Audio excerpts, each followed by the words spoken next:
On Wall Street with President Bush and both presidential candidates applying pressure on their colleagues to get the job done. John McCain and Barack Obama spoke to President Bush by phone today, both working on a concrete plan to bail out the struggling economy. And both candidates suggest an increase in the federal deposit insurance limit from $100,000 to $250,000 to help small business owners and avoid runs on banks. But persuading the undecided has been a problem, and House leaders return to Capitol Hill after the Rosh Hashanah holiday. They return on Thursday.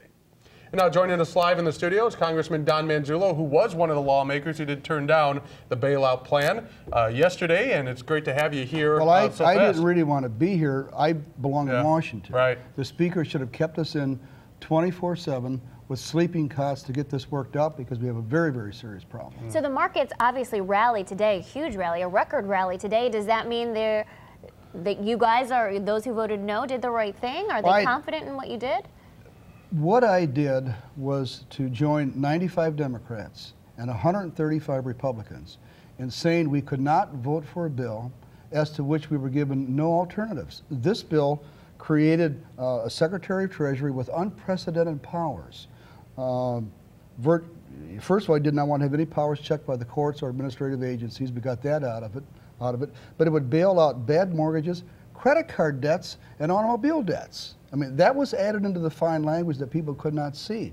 The alternatives would not have placed the burden on the backs of the taxpayers, but on the backs of the people involved in the bailout. For example, we desperately tried to get an alternative similar to the S&L bailout in 1981, whereby the FDIC worked with the banks and the S&Ls, bailed them out. The cost to the taxpayers was minimal on it. So what is it going to take for you to vote yes? Well, what it's going to take is something that shows responsibility, that is tested, that will work, and not something that's just a shot in the dark and places the burden on the back of the taxpayers. We want a plan. We want to get this done.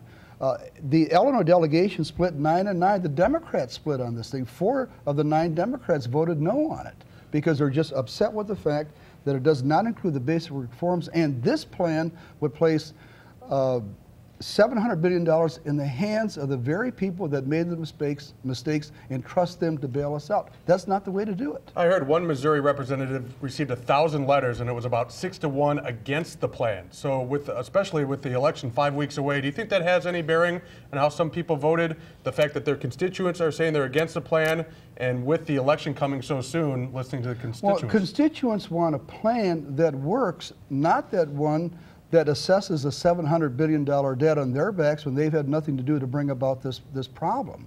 And that's why the plan that has to be acceptable to the American people is one that says those who are responsible for it should be assessed a premium to bail us out of it.